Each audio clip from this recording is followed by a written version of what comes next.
What's going on, everyone? So, yesterday we saw Luca really struggle to shoot the basketball, right? It's kind of been a bit of a roller coaster, since becoming a Laker. I'm continuing to be patient, right? I don't think we should rush to, criticize him. And I know some people are like, why aren't you criticizing him more? You criticize Reaves and LeBron and everyone else. Because, again, context matters, right? Luca was injured. He missed 6 weeks, came back, played 2 games, had another week off, right? Has had no consistency thus far. LeBron's in and out of the lineup, right? You had Austin Reaves, who he's coming. They're trying to figure their stuff out. He's trying to build chemistry. I've talked about it, right? Guy like a Dorian Finney-Smith. He's so plug and play. He's easy to play. Why? Because he's a role player. And his job is to be the role player that he's been every team that he's ever been on and has built a career on, right? It is so hard to integrate a star, let alone a star that is your point guard. Oh, and by the way, he is the highest usage ball dominant player in like the history of the league, or one of them, right? Like, it's hard. It takes time. Chemistry takes time, right? Building those relationships, stuff, getting his legs under him, right? He's working himself into shape and all that stuff because he missed 6 weeks, right? It's a long time. And you're starting to see him kind of get into the swing of things more. He's getting his shots off. The reason I'm not worried about it is because he's still getting to his spots. He's getting whatever he wants, and he's getting his shot off the way that he always has. But it's just, he can't find the bottom of the net, right? That'll come. I'm not worried about that, right? Like I said, the moment we traded it for him, between, the moment we traded him to the beginning of the playoffs, I'm not so concerned about. I'm not worried about game, 64 or whatever, and game 14 of Luca. I'm worried about game 1 of the first round of the playoffs and how Luca performs. Use this time for Luca to get his legs under him and get the conditioning he needs and get the understanding of the players and all that stuff. That's what I was looking for with Luca.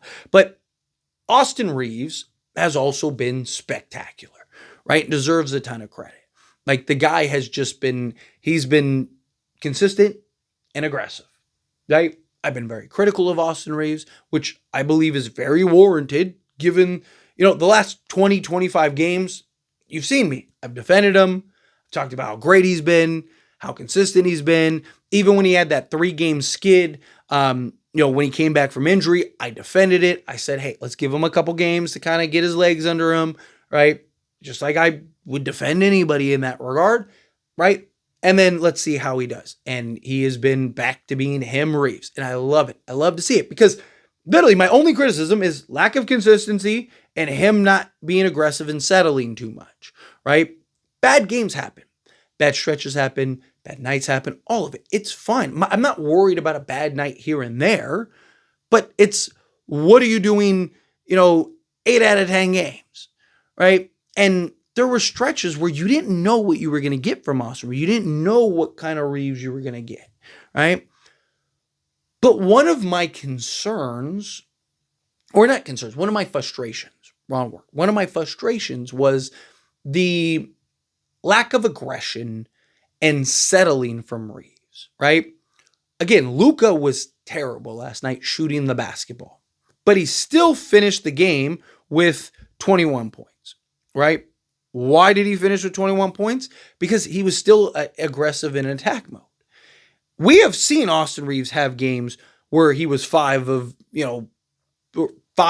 14 or whatever, or 2 of 14. That's probably better, right? Because Luka took 20 shots, right?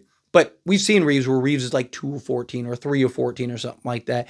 And Luka is 1 of 7 from 3. We've seen games where Reaves is, 1 of 9, 1 of 7, whatever, right? And usually my criticism is like, dude, why are you settling? Most teams aren't equipped to stop you and slow you down. Most teams aren't equipped. Like, my thing is like I've talked about, Luka on a bad night. I mean, Luka had terror. He was terrible, right? Shooting the basketball. He was great in others. Defensively, I thought he was solid. Obviously, nearly got a triple-double. I'm talking about solely shooting the basketball. Like, Reaves has had great games in other areas, right? But just shooting the basketball, again, bad shooting nights happen. But you see guys like Luka, even on a bad shooting night, go get you 20. All right, you still clock him in. LeBron has a bad shooting night, still get you 20. Why? Because they know I need to still be aggressive. So what does Luka do? He continues to be aggressive, and he gets 13 free throws, right? And we've seen stretches where Austin Reaves will be 1 of 7 from 3, and I'm like, attack the bat, like get to the foul line, right? Like he is so good at baiting teams and getting to his spots. And, even if he wasn't getting the foul calls, I talked about, like, at least you're being aggressive. At least you're finding your spots. You're 0 of 4, 0 of 5, 0 of 6 from 3. It's like, no, hey, maybe you should stop shooting threes, put the ball on the deck, and try to generate some offense for us, right? And, look, Reaves still had bad games where, he's still giving you, 15 because he's gotten to the foul line and stuff like that. But I thought that this game was a great highlight from Luka to display what I've talked about in regards to Reaves and what I want to see from Reaves, right? Luka struggled to shoot the basketball, but he stayed aggressive. He stayed in attack mode. And we've seen Reaves at times, even in that 3-game skid where he came back from injury, right? He had a couple games where he wasn't aggressive, right? And, again, I defended him. I didn't actually criticize him and be like, oh, he needed to be more aggressive for that, because I understand he just got back from injury, right? Maybe trying to get comfortable, get his legs back under him. Okay, it's fine. But we saw last year, probably more than anything last year, where he just like settled. And it's just like he's just taking all these ill-advised shots and all these ill-advised threes. And it's just like, dude, beat your guy off the dribble. Be aggressive. Get to your spots. Like, these guys can't stop you, right? Like, and it's just, I wanted to see him be him, Reaves. And you saw Luka last night do what I want. And again, Reaves we haven't had this problem, so I haven't really been able to highlight it like I want to, right? That's why I'm kind of using this Luka game as an example, because I do think, again, Reaves has had similar games, but he didn't give you 21, right? Why? Because again, he settled. He didn't go and take the field goal attempts and generate the fouls to get to the foul line to go get 12, 13 free throws. All right. And I'm not saying he'll necessarily get that favorable of a whistle as like Luka, who's one of the top guys in the league, but he still gets a pretty favorable whistle. I mean, Reaves gets a good whistle, for being honest, right?